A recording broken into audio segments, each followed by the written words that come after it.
welcome to the Poultry Leadership Podcast.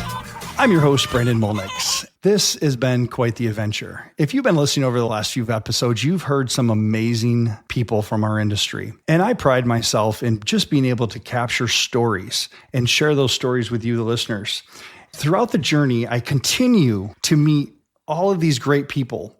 And as I looked back, I'm like, hey, who can I get on the show that has had a pretty big impact on me from afar? He probably doesn't even realize how much of an impact he has. I want to bring Jay Halliday from Vaxinova to you today because Jay is one of these people in the industry that wherever you go, he's probably there and he's probably talking to somebody. He's probably already deeply engaged in their family story and all of these things. I'm excited to bring Jay onto the show. So Jay, welcome to the show. Hey, Brandon. You're such a rock star. Hey, thank you. Too kind. So Jay, tell the audience a little bit about who you are so they can kind of put the picture together. Sure. Holy cows. So currently working for Vaxinova. Vaxinova is a vaccine company. I'm sure we'll talk more about it. Feel really blessed in sales and marketing. Always been a passion of mine. People, relationships.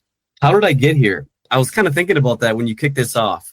It's kind of a shout out to anybody listening to this that is not too involved in ag or has family and friends that aren't too immediately involved in ag, because I did not come from an ag background. When I thought of agriculture, I thought it was just, row crop farming.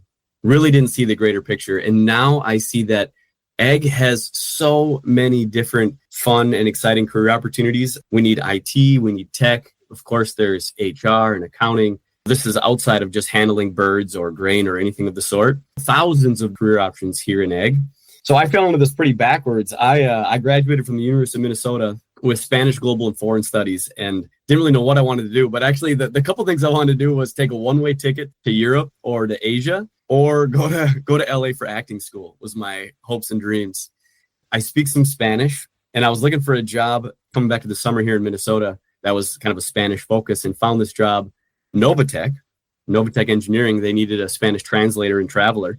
And so I just kind of threw my name in the hat, and that brought me right into a poultry career. That was in 2007, and I've really loved it ever since. It doesn't surprise me that you wanted to go to Hollywood and be an actor. That's a piece of the story that I would have I'm not surprised about. I didn't guess that, but man, that is absolutely, I can see. I never made it. Well, you're famous now. You're on a podcast at least. Let's go. So Jay, you just mentioned where you kind of started in the industry, and how did you get there? I mean, what are some of the things that you really noticed right off the bat that were influential to you and helped you become who you are today? Undoubtedly, with Novatech, I had a really big passion for travel. Didn't do a lot of traveling in my younger years. I always had the bug for it, ideally internationally, really wanted to use that Spanish. And Novatech really afforded me that opportunity. So Novatech does the infrared beak treatment and vaccination in the hatchery. So if you get birds, chickens, ducks, turkeys, you're probably seeing their product in the field. I was in charge of international business development, Mexico, down south, South America, Spain, and Portugal. Me and a team of people like me were traveling almost 2 weeks on, 2 weeks off, probably like 10, 12 days out, and then home for a couple of weeks and do it again. It's so interesting, that team. If you're kind of flying the wall listening to that team talk, it was so normal for us, but probably so wild for others to hear, because the conversations would be like, hey, this week I'm going to Spain. I'm going to be in the weekend in Paris. Before I drop down to the Netherlands, I got to put in a new machine. Someone's like, hey, I'm going to be in Bulgaria. I'm actually going to be in Paris that weekend. Let's hang out. Just listening to those conversations, we're meeting up around the world as we're all flying all around. But it was a huge blessing seeing the world and getting paid to do it. Spent a month down in Australia, New Zealand, in China for a few weeks, launching our company there. Really have been blessed to see a lot of the world.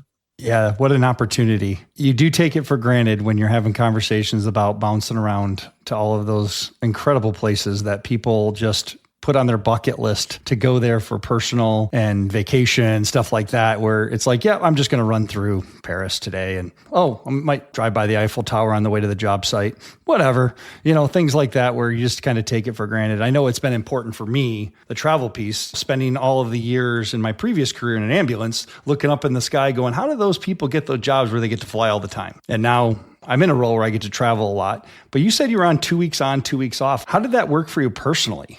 Brandon, not that well.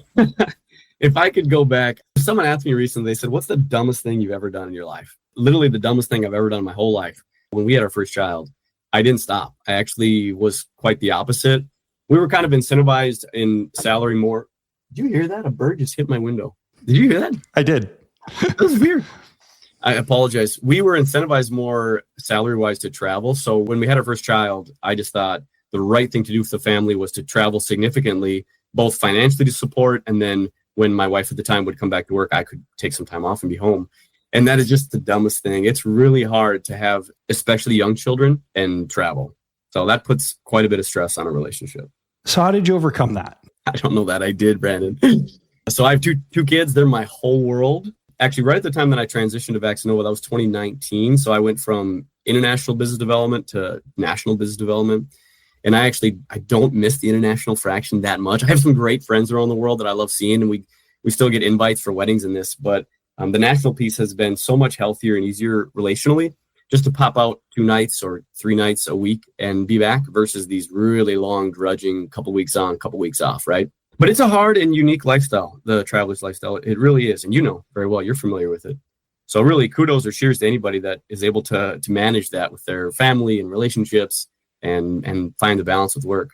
Well, I think it's balance. You use that word right there, balance. If I were 20-something, 30-something, travel probably would be a lot harder based on raising my family, being part of that. Instead of me traveling in those years, I just worked a lot. I had the same challenges you did in terms of not being there for my family, but mine was because I was putting in the hours, 100 and some hours a week, because there was plenty of hours to fill, and not realizing what that would do to that development of my child and relationship and all of that stuff that's really important. Thankfully, my kids have grown up, so it's not nearly as much of a challenge now. They can, as I say, wipe their own butts and feed themselves at 17 years old, my youngest. Good stage. So, good stage. Oh, that's good. He finally learned. He doesn't listen to this, so I can say that.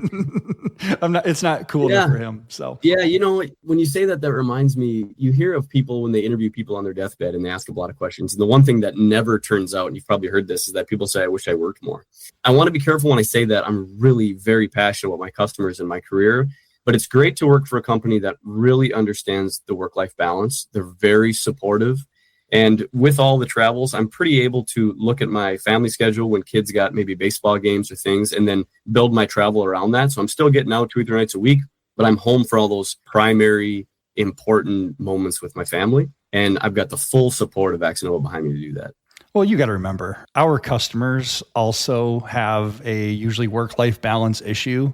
They don't hide from the fact that their kids have sports and their kids have dance and their kids have all of the same activities that yours do and mine do. So to explain to them, I'm taking some time off to do that, they get it. And in fact, that's the best part of our industry is they get it. I've not met a customer yet in our industry that has said, my company is more important than your personal life. I've never heard that. We do life together. That's a great thing about even a social media world is when you're friends with your customers on social media, you start to be able to relate to what they're going through and the challenges that they have, sickness, or you start reading about their family members dealing with cancer or death in their family. And it's like, we're all one big family here. We just have different parts. And so for you were off, traveling the world excited. And now it seems to be like you're settling in, which is great. I get to see your pictures with your kids and all the adventures you guys do too. So you're doing a good job, Dad. Way to reshift your focus. Oh, geez, it's the greatest, man. Being dad is the absolute greatest. And priorities is important. I think for everybody, priorities is important. Something I learned the hard way by really overstretching myself in my younger years was the more you say no to, you're actually saying yes to your current commitments, right? Not spreading yourself too thin. So being self-aware of your time and what you say yes to becomes really important. I'm sorry, Jay. I said yes to this podcast. I may have to cancel that. No. Now, I want to comment on something you said, though, and this is kind of the same for you and I both, because I see you frequently around the industry and love spending time with you. The people in the poultry industry are wonderful people, like the best, right? I see people in the poultry industry more than I see my friends at home, honestly. So I'm in the middle of Minnesota. This is one of the highest, it's the highest turkey producing county in the nation, maybe the world, we believe. It's kind of like Genio and us here with Select Genetics and then Butterball down North Carolina, but a ton of poultry here, ton of poultry companies and families here, and I could discuss some of the history as of why. But even some of these people that live right next to me, I only see them out in California or out in Ohio or Indiana at some of these events, right? It's so funny. And I think that's important. I love sales, but I don't look at sales through short-sighted cold call type sales.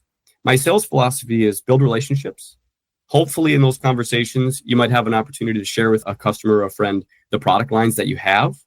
And then if there's a need down the future that they say, oh yeah, like for instance, we have a really great E. coli product. And so my hope is just to be able to share that at some point with customers, maybe how it's worked for other producers. No pushing, no sales. And then in the future, maybe they go cage free or they have some organic outdoor birds and they're really struggling with some E. coli peritonitis or some E. coli mortality. And they think, oh yeah, Jay and I had that conversation. And so they give you a call. So it's a really big win-win. Now, anyway, love the people in the poultry industry. Some of my besties for sure. We will be back after a quick break. Are you an egg farmer looking to optimize your operations? To streamline your egg flow and maximize efficiency? Then mark your calendars. Prism Controls, the inventor of egg flow, is bringing the future of egg flow to peak, April 9th through 10th. In Minneapolis at the Minneapolis Convention Center, we're unveiling the next generation of egg flow, a revolutionary system designed to utilize today's technology to elevate your production to unprecedented levels. Imagine seamless, precise egg movement, reducing breakage and boosting your bottom line. Our cutting-edge technology is engineered to adapt to your specific needs, providing unparalleled control and reliability. See how Prism Controls can transform your farm. Stop by our booth at Peak in Minneapolis, April 9th through 10th. We'll show you how to crack the code to greater efficiency. Prism Controls, the future of egg flow is here.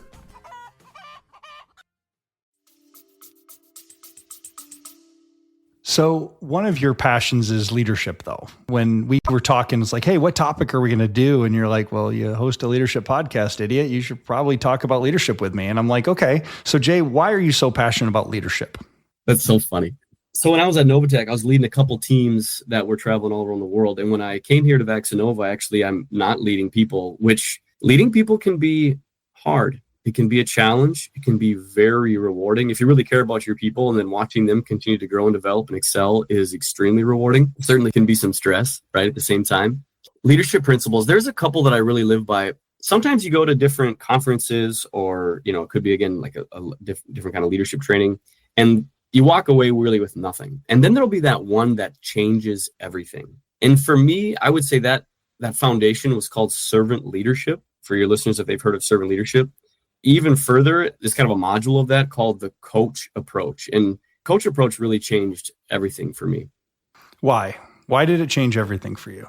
So again, at Novatech, we had kind of the same product for 12 years, and I kind of felt like an expert, right? And so somebody would come into your office and they'd say, hey, I've got this problem. And of course, you've seen it before. And so you say, yeah, here's the solution. Here's the answer. Go do, right? Yeah, maybe you're probably right. But you have to understand that you're hiring humans and not robots. You're hiring good people. You want them to bring their ideas, their creativity, their energy to the job. Now, you don't want robots to say, go do, and then they go do. The coach approach really taught me when someone comes in to your office and they say, hey, I'm really struggling with this. Instead of saying, go do, say, that must be hard, right? There's some empathy there. And then to say, what's your gut tell you that you should do? And what happens is people, maybe if your coworker or employee is hearing this for the first time, I'd be like, me? You care? You care about my ideas? It breeds a lot of ownership, first off, because it's their idea. Right? A lot of passion for their job. When I started to really, out of curiosity, say, okay, what do you think we should do? How would you approach this? And people come up with ideas, you're thinking, sounds a little silly. I wouldn't have thought of that, but maybe it turns out to be the best thing for the situation. And you can learn alongside your people. You also have to be okay with failure, or fail, as I like to say, right? Fail, F-A-I-L. First attempt in learning. It's okay to fail. As a leader, you want to build an environment around you where people know it's okay to fail. Now, it's not okay for people to get hurt or for you to wipe out a barn of birds, right? There are limits to this failure, but to fail small and then learn from failure. We shouldn't continue to have the same failures, right? It should be a learning mechanism, but you really want to let people know, hey, I'm here for you. I care for you. I want you to bring your creativity. If you fail, I've got your back. I'm going to support you and we're going to learn from it. That's the coach approach in a nutshell. Not easy, but really powerful. Well, you said a lot of great things there, Jay. The empathy piece is important. We can continue as managers, tell people what to do, or as leaders, guide them in what to do. There's a huge difference. And you also mentioned in there that as you have people that you're not currently responsible for, in your chain of command, so to speak, I've always find myself a leader wherever I'm at and try to keep the same principles around. If I'm having a conversation at church, it's empathy. Oh man, that's hard. What does your gut feel? Saying very similar type conversations, because we don't have to box ourselves in as leaders at work. We're leaders of our family. How do we talk to our kids? Are you doing the same questions with your kids, or are you giving them the solution every time they walk through the door? Hey, Dad, I've got an issue with this. Are we leading at home? Are we leading with our wives, where sometimes we're not, as guys, supposed to fix things? We want to do that, but sometimes as leaders, we need to step back and say, that's hard. How can we support you in that? Or what do you feel about that? I love what you just said. Sometimes we're not supposed to fix things. Have you seen the little YouTube video, 2-minute video called Nail in the Forehead? Oh, my word. I have used that video probably 100 times in conversations and send that to people. Yeah. Okay, for your listeners, if you haven't, just pause, go to YouTube, type in, I think, Nail in the Forehead, right? They can find it, and then come back to this podcast. That silly little 2-minute skit also fundamentally changed my whole life. And I really mean that, because I've always been a fixer, right? Always been a hold up the mirror.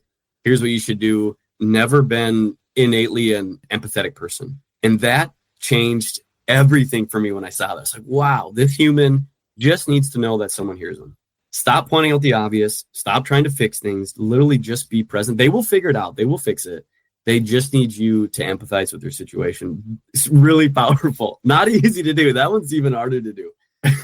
Yeah, going back to that video and pointing out the most obvious things, because it's not just about a man with his girlfriend or his wife and, pointing out the problem. It's more than that. It's the trust in building that relationship with a person. And you mentioned that with your customers, that it's important to get to understand their problems and to not just be a salesperson in that.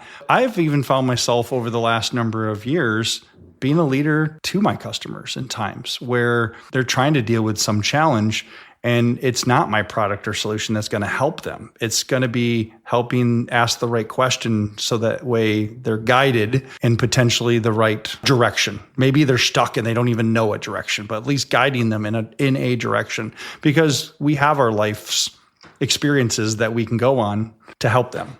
I have a question. Have you ever given someone advice that they're absolutely not going to take? Keepers, Brandon. I was married once. Is that okay to say in the podcast? No, I don't know. It is. I don't know. Have you? Tell me. Yes. Oh, all the time. When I first got into fixing things, being a leader, my job was I had to fix everything. I'm a supervisor. They're going to come to me for everything. And I had the best advice. Just ask me. I could tell you that I had the best advice. I walk away and watch them literally do absolutely nothing I say. And it's reiterating the fact I have a son. Yeah, I was going to say. Basically the same thing. Like your relationship with my son, hit him with over a 2x4. Guy's just thick-skulled, right? But it's because there's no buy-in. There's no relationship. I didn't stop and listen. I'm trying to solve the problem. So in the theory with the nail, and I have a hammer, every problem that I'm currently dealing with could be used. I need a hammer for. And so I'm passionate about the hammer right now. And that's the only tool I need to use. And so growth, personal growth, self-assessment, things like that have really helped me go, man, I was a moron when I used to, lead people, because 1, it's youthfulness. 2, it's inexperience. 3, emotional immaturity. Yeah. When you think that I've got to have the answers to prove myself as a leader, when you realize that the best leaders are usually the ones that just ask the best questions, you go, I don't have to have all the answers. And so in that discussion, that piece, it's so important to have the relationship, to understand the real problem, and to say, hey, what is that nail, so to speak, in the person's life? You can identify it. You can help them identify it, but it doesn't mean you're there with a hammer trying to either pound it in or pull it out either. Man, I tell you what, all these tools we're talking about, empathy, coach approach, all these things, really they culminate and come together in raising little children. Raising little children can be really hard. This book that still sticks with me on raising little kids taught me so much. So for instance, in a young child, if they are frustrated because maybe someone has their toy, instead of kind of trying to hammer them and saying, hey, stop it, stop these behaviors, it's not okay, learning to really empathize with them. I bet you're really hurting because Jimmy took your toy. Oh, that's your favorite toy, isn't it? I bet that makes you feel sad. And really helping young children, put words to those emotions that they're feeling can really bond and bring trust that you're there for them. And as long as they get that out, then they can move forward, right? So, but anyway, there's just good luck for anybody with 4-year-olds. It's not an easy stage. My kids are past that now. It's not always an easy stage. And I always say too, kids should be they should be FBI hostage negotiators. Like, you ever try to negotiate with a child? It's so good. It's so hard. Yeah. One of the best tips that I was ever given was actually Brian Fretwell. He was a guest on the podcast last season, and he talks about asking really good questions. I've brought this up probably a couple of times on the podcast because I've seen it work. I've seen this change how questions change relationships. And so when you ask your kid, hey, how's your day? What do they say? Good or nothing, whatever. Yep. Not much. But if you ask your kid, hey, what was a win today? Or what was something you were proud of today? Yeah. They will go into an incredible story about something they're proud of that maybe their teacher didn't see, or maybe their teacher told them they did a good job. People will tell you when you ask that question, well, what does the person value asking the question? If you just say, how was your day? Is it just a quick, hey, is that a platitude to say, hey, how's your day? Hey, yep, good. And you walk away. But if I ask you that tougher question, oh, Dad cares about my wins today. It's positive. It's a win. And we talk about kids, we talk about relationships, but it's also your relationships with your team. It's not much different, because if you talk to your team member and say, hey, what was a win today? Or what was a win this week that maybe I didn't see because we work remote? It's awesome what they share with you. And you connect on a completely different level than just saying, hey, how's your day? Mm-hmm. Yeah. Or did you get your work done? And I would even say that's not just for kids. Ask your colleagues that, ask your friends, ask your parents that. I think it really leans into that personal relationship. People realize that you really care. Well, when is the last time you asked your parent, hey, Dad, what's a win? Hey, Mom, what's a win today? Mm-hmm. Or what made you proud this week? Mm-hmm. And instead of your, going over to your parents, sitting there, and I don't visit my parents nearly enough, but it's like, hey, what's going on with the entire family? What do you care about? I care about what my mom and dad's wins are, what their moments are. And so, when you talk about your colleagues, ask your boss it. It's called managing up. If you can ask the questions to your boss that you're asking your team below, it's really important, because you'll have a different connection with your boss you've probably ever had before. Because again, their boss realizes what you care about is, hey, what's a win, boss? Mm-hmm.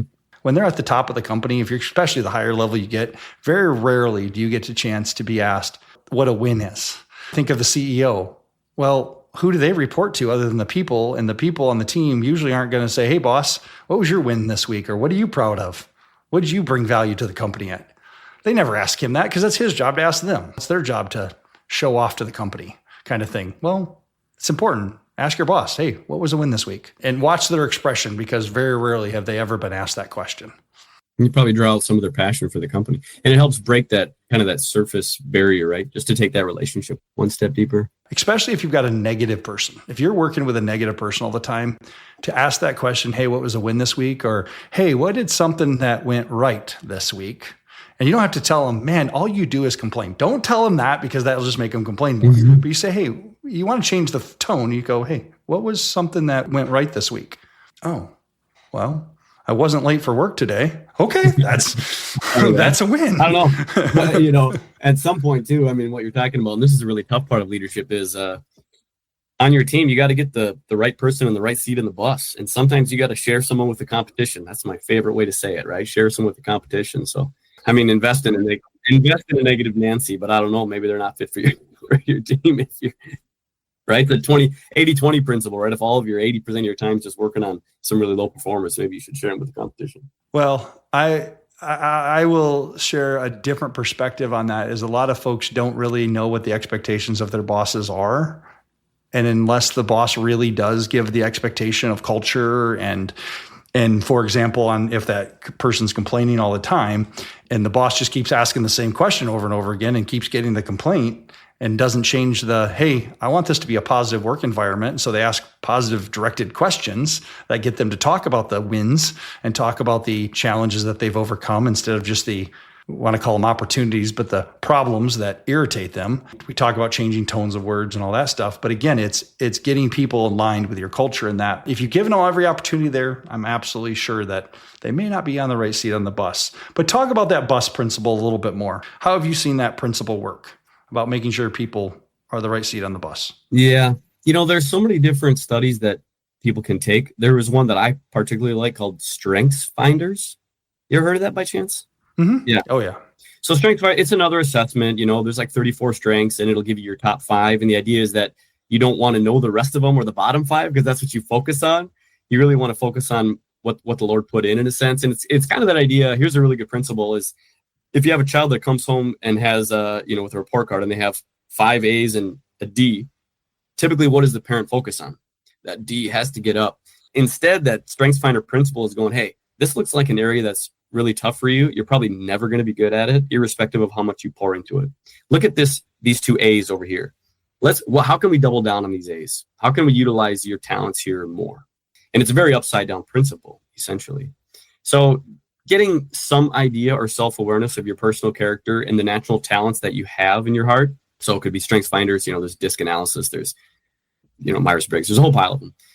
But just really understanding self, and then how do you apply that to your work? Sometimes it is true. There are jobs that you might hate that others might love. I know it sounds crazy because you're like, I really don't enjoy doing this. How could anybody enjoy doing this? But some people do. So rearranging the pieces so that people fall into the items that they're naturally good at and that they enjoy. And so everybody is filled with, I guess we call them green cards, let's say. Now, you, of course, might have some red cards, some things that you just have to do, right? I mean, I got to submit my expenses every month. It's not that fun. I don't think anybody can do it for me. So there are some of these items, but on a large part, if you can arrange all the people in your team that they're executing on their natural talents, I think it'll lift the whole team further. Yeah, in our company, we use principle through EOS or Entrepreneur Operating System, but it's called get it, want it, and have the capacity to do it. Let's say a maintenance guy and, he gets it. He's got great problem solving skills and, he could do this job in his sleep. That's get it. Want it. Well, maybe that maintenance guy, the role that you put him in is in a supervisory role where he does not want to do evaluations. Yeah. He doesn't want to build on the company culture. So maybe the want it's not there, but the capacity to do it. You've got these great people, they want to do it, but they're so overwhelmed with everything on their plate that they have no capacity to actually get it done. It's like, okay, your capacity is just not there. So you evaluate. We do this on a quarterly basis where every team member goes quickly. Can you see anything that changes their get it, want it, or have the capacity to do it? And if any of those are a no, they become something to discuss. Yeah. Is it the role has changed or evolved, which happens to jobs.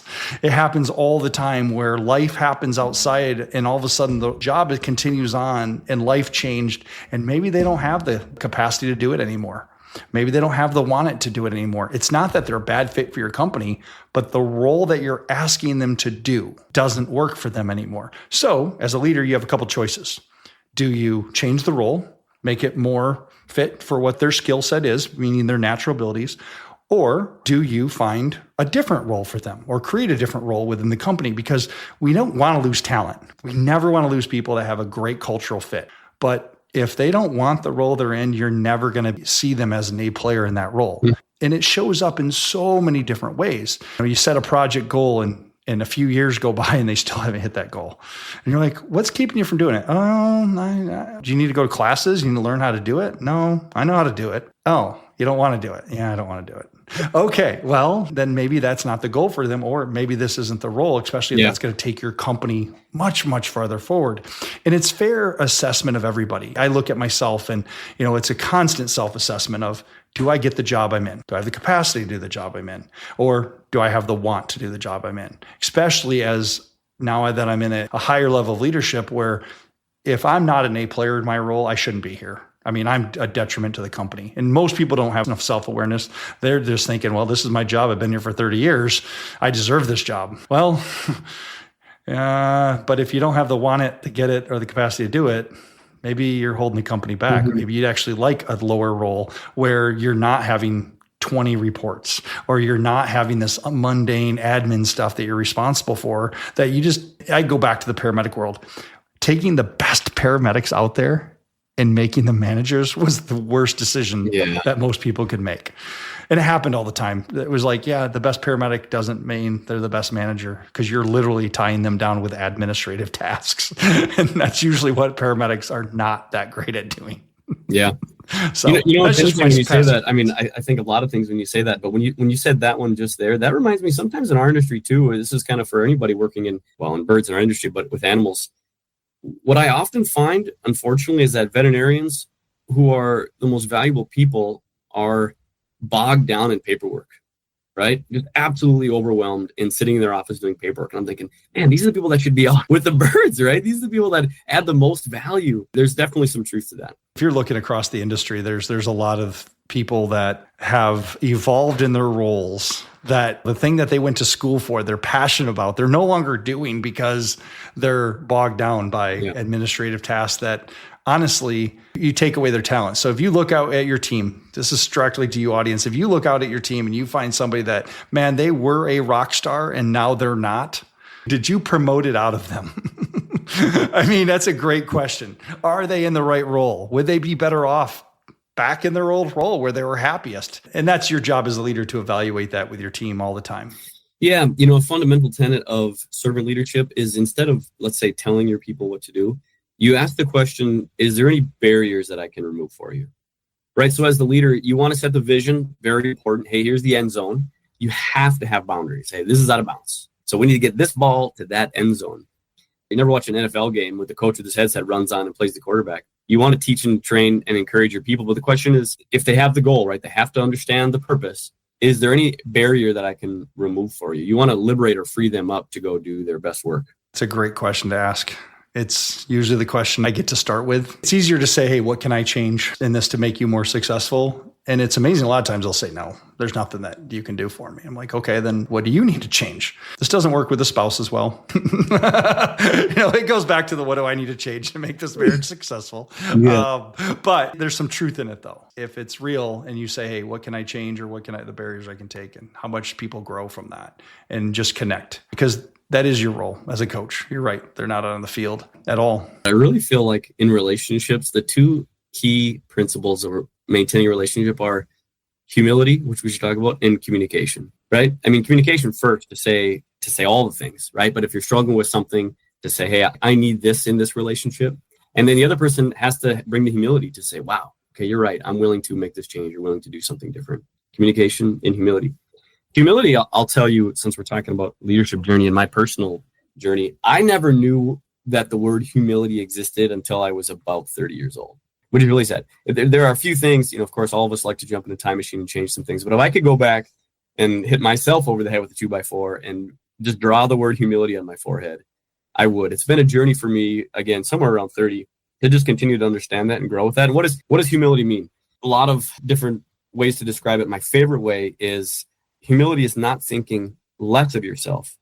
It's thinking of yourself less, right? So not thinking less of yourself, but thinking of yourself less, and putting others first, lifting others up.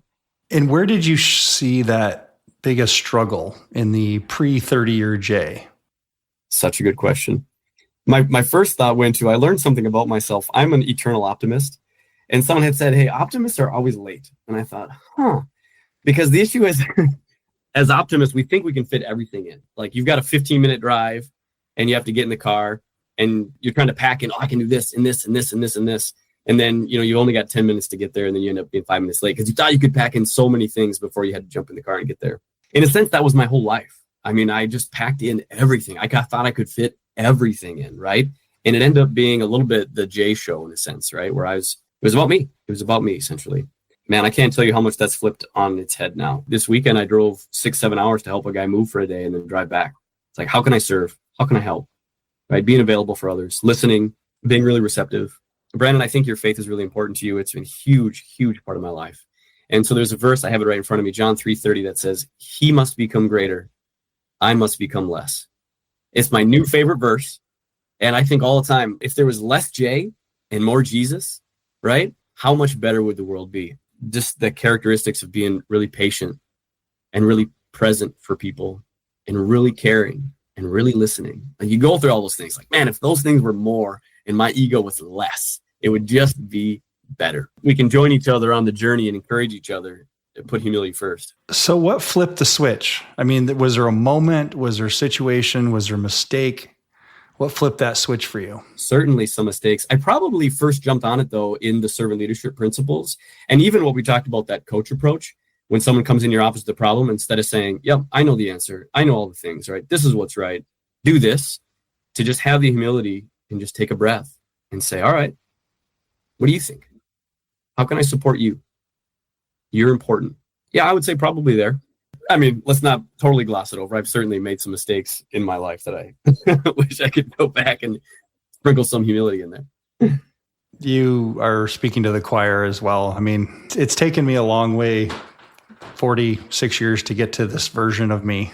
There are many versions along the way that weren't so humble, that weren't so giving. Periods of, years of focused on self instead of being selfless. Mm-hmm. And it takes moments. It takes things to happen. It takes feedback from others before you go, oh, crap. Whether that's your spouse, parents, friends that say, yeah, I don't like that version. Yeah. Don't like that version at all.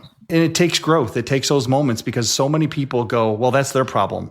And don't realize that, nope, if they're willing to give you that feedback, that is your problem. Yeah, and you should probably listen. Yeah. That's the humility part. If people are willing to give that feedback, that communication we're talking about, really to receive that. But so you mentioned relationship. I'll just say this to, anybody with a significant other. I think natural tendencies, okay, I'm just kind of painting a larger picture, but we sometimes as men view things different. I'll give you something from my own personal relationship. Putting work first, I thought was putting the family first. What do I mean? I thought that the best thing I could do for my family, lift up my family, family's the priority, family is first, I thought was work and provide, right? I think that's just our natural tendencies as men. We want to provide. So I'm saying, hey, I'm putting the family first by working. And then a spouse might say, no, you're being selfish. You're putting your career and your life and your desires first, and the family is on the back burner. And in all honesty, she's probably right. But you can see how just those different viewpoints come at an entirely different perspective. And that's where it takes that humility to say, wow, I see it from your perspective. You're right. I'm willing to make some change. I agree with you when it comes to the way man was designed. As a species, going back to the creation, it's okay, man is there to provide, and it's just in our DNA. There's Maslow's hierarchy of needs, and it's security, and it's our basic food needs, and our basic needs of anything. And it's just the way we grew up, our culture. I mean, I looked at my dad. He was an amazing hard worker. And I thought, man, if I could be just as successful as he can be, as if he does that, if I do that and put in those hours. But it's also what is the needs of the relationship, acceptance and love. And when you put yourself out there, facing in the direction of work, sometimes you're turning your back on those other needs within even your kids. They need dad for certain periods and until they turn about 13 and know everything. It's so important that we do both. It's not and or. We still have to be in our minds, find our purpose, go after that purpose with the same concept of also supporting those around us and having that awareness of, hey, how is my desire to go do this affecting their needs, what they need from me? And it's a balancing game. Everybody has a different deck of cards. People have different struggles. People have different needs. People value things differently. That's the whole thing about the relationship, is working through all that and making sure that both needs are met while still being who we are as people without completely sacrificing our identities as well. Because that's the opposite. That's when people totally are given everything they got and never actually care for themselves. And I know a couple folks that's the season they're in where they've literally expounded themselves for everybody else. They're selfless, but they have nothing left to give. Yeah. And they're totally they're unhealthy because they've just yes. And they say no to themselves. The airplane oxygen mask theory, right? It's like you got to put your oxygen mask out first if you want to be able to help others. But I don't have time for that. You got to have boundaries. You really do. I heard you say that you had a good role model in your dad. Did you have a good relationship with your old man? Oh, yeah. Yeah. Oh, yeah. So did I. He's proud of me. He tells me he's proud of me all the time. He's a big fan of the show. Cool? Listens to the show, and, it's cool. It's one of those things where when I was a young punk, I always wanted to grow up. I want to make more money than my dad. Not having a clue that inflation would have probably made that happen, pretty easily. Inflation? But the idea was I want to provide a better life for my family than my dad did, just as a goal, to say, hey, my dad did good. He worked really hard as an electrician. How can I take that to that next level? And so I did have a great role model with my dad, and it's, kudos to you. Good to have. Hey, that's just a huge thing. My dad too, he's my best friend and he's been my greatest role model. I think this world could be a better place if we had more good dads. I really do. I've got a huge soft spot for that. And just being role models. And hey, legacy is real. Legacy is really real, right? You hear like apple doesn't fall far from the tree. There's a lot of truth to that. So my heart goes out to anybody that doesn't quite have that relationship, and an encouragement to anybody that's a father. to think about legacy. Jay, I'm going to expound on that. I think every man has the capability of being a father, even if it's not to their own kids. Sure. And I say that because there are so many people that their kids grow up and they move away and they just feel like abandoned in a way. But there's so many younger people that they can have that same influence on of being a dad that maybe didn't have a good dad situation, or maybe their dad died. Maybe they're in that gap. But as human beings, it's okay to be a fatherly figure to people, older people than you sometimes. I mean, again, we go back to servant leadership and giving of ourselves. And that doesn't mean just to our kids, our employees. It means to the world. I mean, there's no boundaries that we were set on. I mean, there's no rule book. There's no guidelines. It's like, no, you're called to serve. Well, how do I serve to everybody within boundaries? Yeah. That actually reminds me of a long distant memory of a Wednesday night youth group. I remember I kind of wanted to do whatever, right? I want to do whatever Jay wanted to do. And I remember this really strong mentor of mine, one of the youth pastors there, saying, hey, you don't realize, but all these little kids around you, I mean, they're just a couple of years younger. They all look up to you. I was like, what do you mean? I'm living my life doing my thing. He's like, you don't know it, you don't hear it, but they're all looking at you. They all want to follow your lead.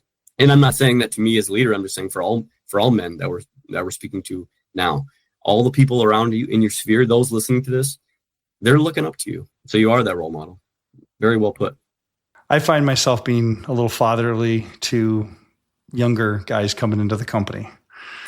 Taking them under your wing. We just had a conversation with a young man the other day, a couple of us guys at the company, and, he just got his acceptance letter to a big university, and we're going to miss the crap out of this young talent. But it's like, hey, have you thought of these things? These are all good things, and we're so proud of you. But have you thought of these things? Doesn't matter. Doesn't change our opinion. But have you thought of these things? Because if you've thought of them, great. If you haven't, just at least take time to think about them. You know what I mean? Because you don't want to tell somebody what to do. But again, it's as a father, it's to guide them. It's to have them learn from maybe something that you experienced. And that's the same is true for work as it is in your family. You want to guide your kids. You want to guide your team. Use your life experience. It's okay to be vulnerable. Mm-hmm. If you've been in jail, it's okay to talk about, hey, I made some mistakes. I went to jail. And you know what? I've grown from it. Because I'm going to respect that person way more than if I found out 20 years down the road that I've been with them and they've never been that vulnerable for me to say, because they're so embarrassed about their story. It's like, we all have stories. We all have grown. Live it. Yeah. Use it as part of your story, not as a bad thing, but something that you've overcome. That to me is so important, is to be real and transparent with your team, your kids, and, at the right time, share the right information. Yeah. It's not the walk in the door and go, yeah, I'm a convicted felon. No. Everybody's scattered. Yeah. Exactly. It's share the right story, share what you've overcome, and it's okay. It's your story. And that's the reason this podcast exists, is because of stories of people overcoming things, people sharing their hearts and their visions, and also, like your passion for leadership. So Jay, I'm going to kind of try to close this in here a little bit. If I'm a new person getting into this industry and I'm in sales or some support of our farmers, what advice do you have for me? Well, first off, everybody is a leader. My description for leadership is influence. And so you as a human, you are influencing the people around you. Undoubtedly. You people will say like you are the product of the 5 influencers around you, right? Whether that's books and podcasts or humans for sure. So already you are a leader. You are influencing. I like to say start with the end in mind. And so I think if I'm speaking to that person individually right now, think about both your character, who you want to be, and then your career aspirations. A really good mental exercise is to think about having a funeral today, and your loved ones are all around you. And imagine just kind of being in the room, listening to what they're saying about your character, about your person, right? They're all standing up, sharing an anecdote about you. Are they sharing the things that you want them to share? Maybe if so, double down, you're doing great. If not, have that humility to look inside and make that personal change. So that would be the first one. And that can be the career aspirations too. I mean, just people talking about some of the wonderful things that you did for the industry or humanity, or however big your aspirations are. Are you on the track to do that and develop that? That'd probably be one. Brandon, you said the word vulnerability. I think that's great. Also, for a young person coming in here, be vulnerable. The people in the poultry industry are awesome people. If anybody came to me or came to you, Brandon, and said, hey, I'm new to this industry, could you help plug me in? We've got Peak coming up here. This will probably launch before Peak, which is a poultry show. If anybody came to my booth and said, I'm new here, would you walk me around?